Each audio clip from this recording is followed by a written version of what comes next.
Yes, my people, good day. Doing front brakes on this Cadillac. First, we are taking the cap off of the master cylinder. Now, we are knocking out the pins. We started off by getting the right size punch and then push the pins back. And then we're working the pins out. Take that retainer out. We already know this part. You saw the other video. We thought that the pads could come out this way, but they're not coming out this way. This is the way I push the piston back. This is a 4-piston caliper. The tricky thing with this caliper is when you push the pistons back on one side, they'll tend to want to push the pistons out on the other side. So this is how I do it. I got that plastic wedge and I push it in there. It holds it back. Then I push the other side back. And what do you know? When you're done, both of them are loose and all pistons are all the way back in the housings.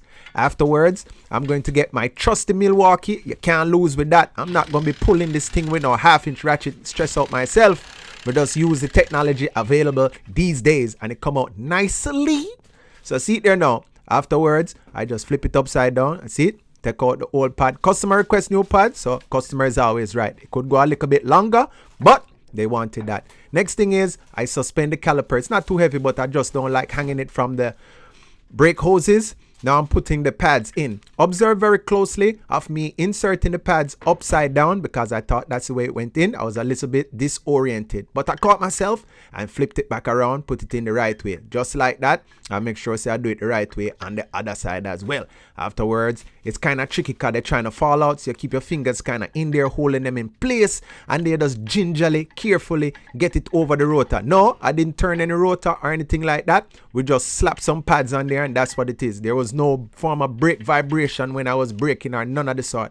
Afterwards, I go back for my Milwaukee and I tighten it up to the specified specifications. And then after I do that is I went back with my ratchet and my socket and I give it a good yank. Trust me, you can't strip these bolts out. They must be as tight as you can get them.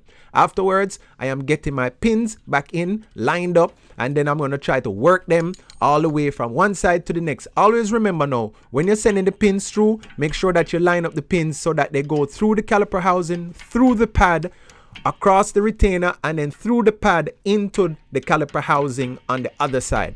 Now, I'm using the hammer to tap it in, tap it in, tap it in. And when it's all the way in, listen.